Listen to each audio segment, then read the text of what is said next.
네, 시청자 여러분 안녕하십니까? 경제투자노트 진행의 신유정입니다. 저희 교보증권에서는 1년에 2번 다가오는 시장 전망에 대한 전망 자료를 발표합니다. 5월에 하반기 전망 자료를 그리고 연말에는 내년도 연간 전망 자료를 발표하는데요.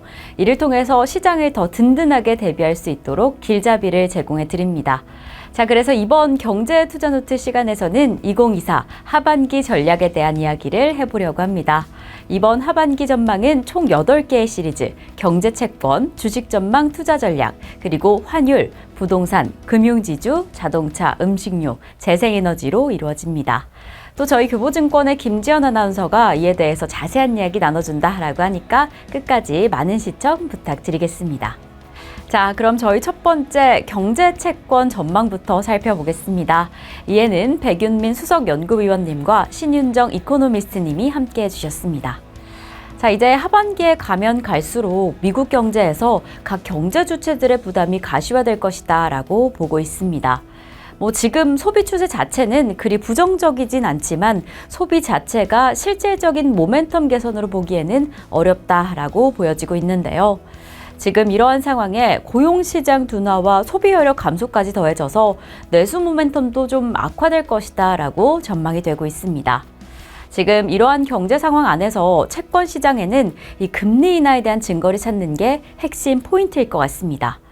여전히 금리 인하를 위한 조건들이 충족이 된 상황인지 그 증거를 찾기 위한 눈치 싸움이 지속될 것이다 라고 보여지는 만큼 그 재료에 대한 확인 과정이 계속 이어질 것 같습니다. 자, 그렇다면 두 번째 주식시장의 전망은 어떨까요? 이에는 강민석 책임연구위원님과 김영렬 센터장님이 전망과 투자 전략에 대한 리포트를 전해주셨습니다.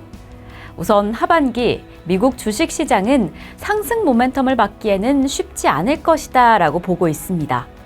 우선 미국의 고용시장 정상화, 임금 상승률 둔화에 따른 가계의 추가적인 소비 여력이 좀 제한적일 것이다 라고 해석이 되고 있는데요.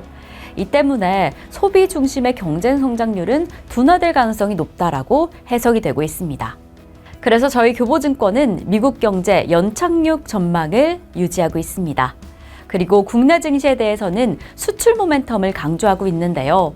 그래서 이러한 포인트에서 당분간은 밸류에이션보다는 어닝스에 집중해야 된다라고 보고 있습니다. 지금 당장 국내 이익 모멘텀은 수출 기반으로 개선되고 있는 모습을 보이고 있기 때문에 하지만 하반기에 갈수록은 이 관점이 좀 달라질 것이다 라는 이야기가 나옵니다. 이 연말에 가까워지면 주가의 이익 민감도는 낮아질 것이다 라고 보여지는데 그렇다면 다시금 이 계절성에 따라서 어닝스에서 밸류에이션으로 작용할 가능성도 높게 보여지고 있습니다. 이러한 상황 안에서 금리 인하가 또다시 중요한 모멘텀으로 꼽힐 텐데요. 연준의 금리 인하는 주식의 밸류에이션의 상승 모멘텀으로 작용을 하는 만큼 이 증시 자체에도 긍정적으로 작용할 것이다 라고 해석이 되고 있습니다. 자, 그래서 하반기에는 수출과 주가 간의 상관성이 아주 높은 업종, 그리고 외국인의 순매수가 강한 이익 개선 업종과 밸류 업종을 좀 체크해 보시면 좋을 것 같습니다. 하지만 연말이 다가오면 이익 민감도와 금리 하락 기조로 인해서 이 고밸류 업종의 아웃퍼폼이 예상이 되기 때문에 성장 스타일의 비중도 높이시면 좋을 것 같습니다. 이러한 상황 속에서 대형주의 비중 확대를 추천해 드리겠습니다. 자, 그리고 세 번째 포인트 바로 환율입니다. 신윤정 이코노미스트는 하반기 환율 전망을 한 문장으로 버티고 감수하고 감내하자라고 정리를 했는데요. 2022년부터 최근까지 환율 시장을 주도해온 건 달러였습니다. 연준이 금리 인상을 다소 공격적으로 단행한 이후부터 이 달러의 강력한 기조가 유지되었던 만큼 만약 올해 기준금리 인하의 가능성이 다시금 강해진다면 환율의 변동성도 확대될 것이다 라고 해석이 되고 있는데요. 그리고 이제 이 달러 외의 화폐들은 이 달러의 약세가 보여진다라고 한다면 상대적 강세의 기대감을 가지지 않을까라고 보여지고 있습니다. 그래서 이럴 때는 그 달러 외의 그 강세들은 이 국가의 경쟁력 여부가 각 화폐의 힘을 결정할 것이다라고 보여집니다. 우선 유로화부터 확인을 해보면 유로화는 하반기에 회복될 것이다라고 예상이 되고 있고요. 우리 원화는 지금 반도체 수출 모멘텀에 따른 경제 성장이 긍정적이다라고 한다면 이에 내수 부진까지 좀 고려해봐야 한다라고 해석이 되고 있습니다. 이 내수 부진에 따른 성장이 일부 정상 압력을 상쇄시킬 것이다 라고 보이기 때문에 수출과 내수 부진 그 가운데에서 움직일 것이다 라고 해석이 됩니다. 일본 상황은 어떨까요? 엔화는 하반기에 가면 갈수록 인플레이션의 압력이 확인될 것이다 라고 해석이 되는데 그에 따라서 이 경제 성장에 대한 기대감, 그와 함께 엔화 절상폭도 확대될 것이다 라고 예상이 되고 있습니다. 자, 그렇다면 하반기 부동산 시장은 어떨까요? 이 부동산 시장의 장기 침체 및 PF가 건설 그리고 금융시장에 미치는 영향을 살펴보도록 하겠습니다. 최근에 수도권 지역의 아파트 시장 분위기는 좀 다시 살아나고 있는 모습입니다. 특히나 연초 이후에 최근 4월까지도 실거래가 매매 지수는 상승하고 있는 흐름을 보였고요. 전세 가격의 상승세도 어느 정도 유지되고 있습니다. 그래서 건설 시장의 상황으로 확인을 해보면 24년 건설사의 총 매출액은 전년 대비 좀 소폭 감소할 것이다 라고 해석이 되고 있습니다. 그래서 이에 교보증권의 백광재 수석연구원 그리고 김지영 수석연구위원은 수도권 부동산 시장에 대한 전망 연간 5% 하락세를 유지했습니다. 지금 부동산 관련 수익률이 안전자산 수익률 대비해서 역전된 상태이고 부동산 관련 금리가 시장 금리와는 달리 왜곡되어 있다라고 보고 있습니다. 그리고 이러한 상황 안에서 지금 부동산 PF는 우리 금융 시스템이 직면한 주요 리스크 원인인데요. 이 정부가 부동산 프로젝트 파이낸싱 사업장 정상화를 추진하면서 건설업계는 본격적인 구조조정의 터널을 지날 것이다라고 해석이 되고 있습니다. 그래서 그에 따른 영향, 업종별로, 규모별로 그 영향의 차이는 다소 클 것이다라고 해석이 되고 있습니다. 우선 대형 건설사들에는 그 영향이 제한적일 것이다라고 보여지고 있습니다. 신용등급을 보유한 건설사에는 큰 영향은 없지만 충분한 체력을 갖추지 못한 대형 건설사가 아닌 중소형 건설사들에게는 다소 큰 위기가 될 수 있는 포인트인데요. 이러한 건설사들의 위기가 정말 가시화될 것인지 현실화될 것인지 하반기 시장도 함께 지켜보시겠습니다. 자, 그리고 또 상반기에 가장 뜨거웠던 이슈 중에 하나 바로 밸류업 프로그램인데요. 이 밸류업 하반기의 흐름은 어떻게 흘러갈까요? 박건영 연구위원과 김지영 수석연구위원님과 함께 이 전망에 대해서 확인을 좀 해보겠습니다. 우선 우리보다 먼저 기업가치 제고 정책을 진행하고 있는 일본은 2023년에 상장된 기업들에게 자본 비용의 이해와 주가 향상을 위한 자발적 공시를 요구했는데요. 그로부터 1년이 지난 지금 현재 기업들이 공시한 핵심 지표에 대한 평가를 게시했습니다. 우리나라도 이에 최근 기업가치 제고 계획에 대한 가이드라인을 발표한 건데 이 시점을 밸류업 관련 모멘텀이 소멸된 것이다 라고 보는 게 아니라 기업들이 공시하는 내용과 그 해당 기업들의 기업 가치 제고에 따른 주가 상승 가능성에 대해 다시 한번 고민해 봐야 한다라는 그 시점으로 판단을 하고 있습니다. 그래서 이러한 기업 밸류업 프로그램은 코리아 디스카운트를 해결하기 좋은 방법 중에 하나로 장기적인 관점으로 지켜보면 긍정적일 수 있다라는 의견을 덧붙였는데요. 그래서 아까 살펴본 일본의 선례 역시나 장기적인 추진을 통해 완성도를 높여갔다라는 그 점에서 착안을 해본다면 속도보다 방향성에 더 주목해야 하는 게 아닌가라고 보고 있습니다. 그 가이드라인 발표 이후에 실망하는 의견이 있긴 했지만 그래도 주주환원 여력에서 좀 강력하거나 견조한 실적이나 분기 배당 관점에서 성장이 기대되는 기업을 주목해본다라고 한다면 긍정적이지 않을까라는 이야기 나오고 있습니다.